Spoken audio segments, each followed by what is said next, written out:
പൊന്നുണ്ണിക്കണ്ണന് പ്രധാനമായ കാർത്തിക മാസം ദാമോദര മാസം എന്ന പേരിലും അറിയപ്പെടുന്നു.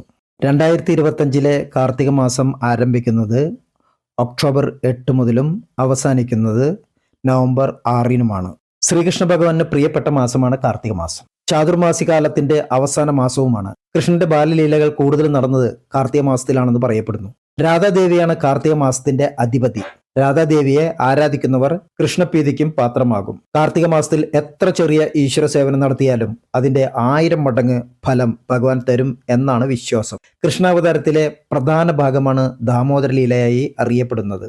ദാമം എന്നാൽ കയർ എന്നും ഉദരം എന്നാൽ വയർ എന്ന അർത്ഥത്തിലുമാണ് ശ്രീകൃഷ്ണൻ ദാമോദരൻ എന്ന പേര് വന്നത്. യശോദദേവി കണ്ണനെ ഉരലിൽ കെട്ടിയിട്ടു. അത് അഴിക്കാൻ കഴിയാതെ കണ്ണൻ ഉരലുമായി മുമ്പോട്ട് നീങ്ങി. 2 മരങ്ങളുടെ ഇടയിലൂടെ കടന്നുപോയപ്പോൾ ഉരൽ മരങ്ങളുടെ നടുവിൽ തടഞ്ഞു നിന്നു. കണ്ണൻ ഒന്നുടെയും ശക്തിയോടെ മുമ്പോട്ട് നീങ്ങിയപ്പോൾ മരങ്ങൾ വേരോടുകൂടി പിഴുതു വീഴുകയും തൽസ്ഥാനത്ത് 2 ദേവകൾ പ്രത്യക്ഷപ്പെടുകയും ചെയ്തു. കുബേരപുത്രന്മാരായ മണിഗ്രീവനും നളകുബേരനുമായിരുന്നു അവർ. നാരദമുനിയുടെ ശാപം നിമിത്തം മരമായി മാറിയ അവർക്ക് ദ്വാപരയുഗത്തിൽ മഹാവിഷ്ണു മോക്ഷം കൊടുക്കുമെന്ന് ശാപമുക്തിയും കൊടുത്തിരുന്നു. ശ്രീകൃഷ്ണന്റെ ഈ ലീലയാണ് ദാമോദര ലീലയായി അറിയപ്പെടുന്നത്. ഇങ്ങനെ അനേകം ലീലകൾ കൊണ്ട് വൃന്ദാവനത്തിൽ എല്ലാവരുടെയും മനസ്സിന് ആനന്ദത്തിൽ ആറടിച്ച ഉണ്ണികൃഷ്ണൻ സർവ്വചരാചരങ്ങളുടെയും സ്നേഹഭാജനമാണ്. പരിശുദ്ധമായ പ്രേമം കൊണ്ടും ഭക്തി കൊണ്ടും മാത്രമേ ഭഗവാന്റെ അനുഗ്രഹത്തിന് പാത്രമാകൂ എന്ന് ഈ ലീലകളിലൂടെ നമുക്ക് മനസ്സിലാക്കി തരുന്നു. ദാമോദര മാസത്തിന്റെ 30 ദിവസം ഭാഗവത കഥകൾ പാരായണം ചെയ്യുന്ന ദാമോദരാഷ്ടകം ചൊല്ലുന്നതും ശ്രേഷ്ഠമായി പറയുന്നു.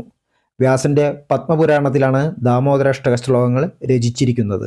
നാരദനും ശൗനകാദി മഹർഷിയും തമ്മിലുള്ള സംവാദത്തിൽ സത്യകമുനി അരുളി ചെയ്തതാണ് ദാമോദരാഷ്ടകം എന്നും പറയുന്നു.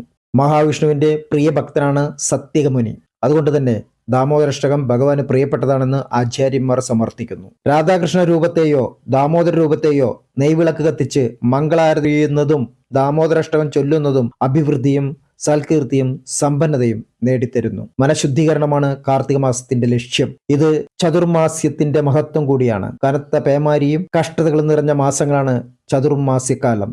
സീതാന്വേഷണം പോലും ചാതുർമാസ്യത്തിനു ശേഷമാണ് നടന്നതെന്ന് വാൽമീകി രാമായണം പറയുന്നു. ലോകത്തെ പരിപാലിക്കുന്ന മഹാവിഷ്ണു ഈ 4 മാസക്കാലവും യോഗനിദ്രയിലാണ്. ഈ സമയം ഭൂമിയിൽ എല്ലാവരും പ്രാർത്ഥനയോടും വ്രതത്തോടും കഴിയേണ്ട ദിനങ്ങളാണ്. ആഷാഢം മുതൽ കാർത്തികം വരെയുള്ള ചാതുർമാസ്യ കാലങ്ങളിൽ ലോകപാലകനായ മഹാവിഷ്ണുവിനെയും ഭഗവാന്റെ അവതാര ലീലകളെയും ഭക്തിയോടെ ഭജിച്ചാൽ ഏതു ദുരിതകാലത്തെയും നമ്മൾക്ക് അതിജീവിക്കാം എന്ന സാരാംശമാണ് കാർത്തിക മാസത്തിലെ ആരാധനാ രീതിയിലുള്ളത്. ഗോവർദ്ധന പൂജ, ഗോപഷ്ടമി, നരക ചതുർദശി തുടങ്ങിയവയെല്ലാം കാർത്തിക മാസത്തിലാണ് വരുന്നത്. പിതൃക്കൾ പോലും അനുഗ്രഹം ചൊരിയുന്ന പുണ്യമാസവുമാണ്. മഹാദേവനും പ്രാധാന്യം കൽപ്പിച്ചിരിക്കുന്ന മാസമാണ് കാർത്തികം. ഭൂമിയിലെ സർവ്വചരാചരങ്ങൾ പോലും ഏതു കാരണത്താൽ ഭഗവത് സേവനം നടത്തിയാലും അവർക്ക് പോലും അതിന്റെ ഇരട്ടി ഗുണങ്ങൾ ഉണ്ടാകുമെന്ന് പുരാണങ്ങളിൽ പ്രതിപാദിക്കുന്നു. കാർത്തിക മാസത്തിലെ വൈഷ്ണവ ആരാധന സർവ്വപാപങ്ങളും നശിക്കാൻ ഉത്തമമാണ്. നമസ്തേ.